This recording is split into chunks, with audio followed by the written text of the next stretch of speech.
Hey everyone, and thank you for joining me. Today I wanted to talk about mic placement again. And if you've seen my previous video about mic placement, it was the relationship between the microphone and your mouth. Today I wanted to talk about mic placement within your studio and how to prevent your audio sounding boxy.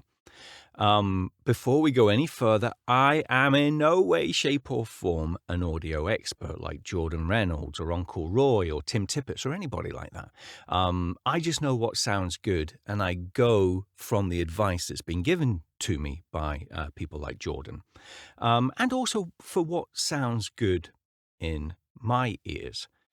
So a lot of people will say, well, it doesn't really matter where I position the mic within my room as long as it's pointing at my mouth at the correct distance.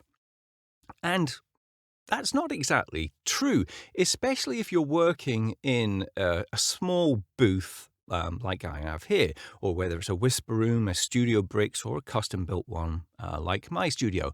My studio is about 6 foot by 7 foot wide, and it's about 8 foot tall. And obviously you can see around me it's sound treated with Oral X panels and some other foam that I use. So what I'm going to discuss today is how a small room can make your audio sound boxy because of the position of your microphone within the room itself. Now, it's going to be very difficult for you to hear it in the audio when I move my microphone around and show you.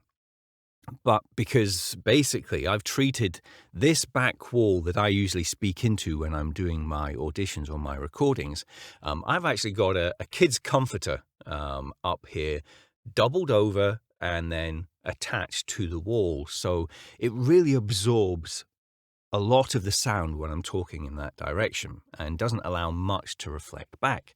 But I do have this screen here. This is an iMac that I'm looking into, and it's about a 25-inch screen, so that's a hard surface. And then when I am performing, I am looking into my iPad. That's where my scripts are, and that's a hard surface, so there are some reflections coming back from that. And as you can see, I'm using an MKH416, a shotgun microphone just now. And in truth, behind the microphone, it picks up very little noise whatsoever. It's mostly picking up things from in front, and therefore anything behind me or to the sides of me, if it gets reflected back into the microphone, will sound boxy on the audio. So what you need to do is you need to come up with a way of trying to get your microphone into the middle of your booth as much as you possibly can, away from each of the surfaces. So this is where I normally have my microphone when I'm reading scripts. And you can see it's an arm's length away from this back wall. It's an arm's length away from this wall.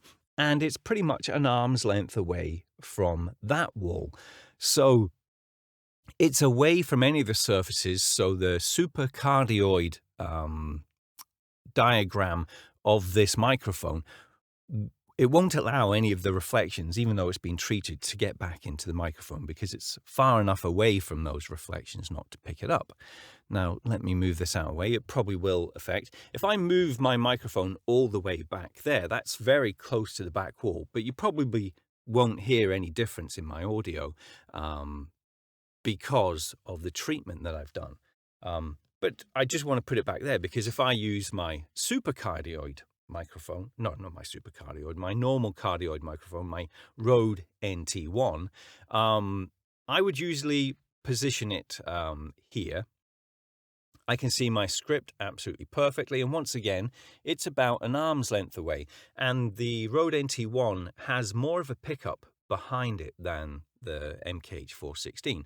So it is more susceptible to reflections from behind. So the further you can get your condenser microphone away from the back wall or the side walls, the less boxy your audio is going to sound.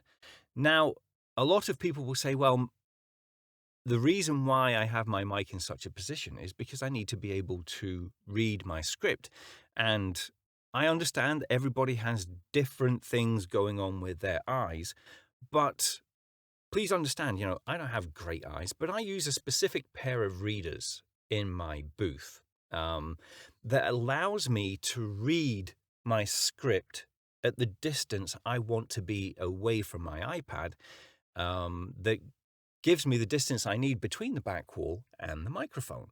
Now, in normal day-to-day use, I have a different pair of glasses I use. I use these glasses that aren't very good for reading at the distance that I want. So basically what I'm trying to say there is, if you don't have great eyesight like me, then work around different strengths of readers until you get to a point where you can stand far enough away from your script. And especially if you're using an iPad, you can make your text bigger and you can do what's necessary for you to be far enough away from that back wall to stop the reflections getting back into your microphone. Hopefully that makes sense, because I do ramble on a bit, and all I'm trying to get into, I have to move this one back to where it should be, is it's not just about how far your microphone is away from your mouth. It does matter where in the room itself the microphone sits to stop reflections getting back in and giving you that boxy audio. Hopefully that helps. And if you have any questions or concerns, don't hesitate to put it in the comments below. I'll try and get back to you. And if you have any other audio questions, don't ask me. Contact Jordan or Uncle Roy or Tim Tippett or somebody like that, and they will be able to help you out. So until next time, take care, thanks for watching, and I'll see you soon.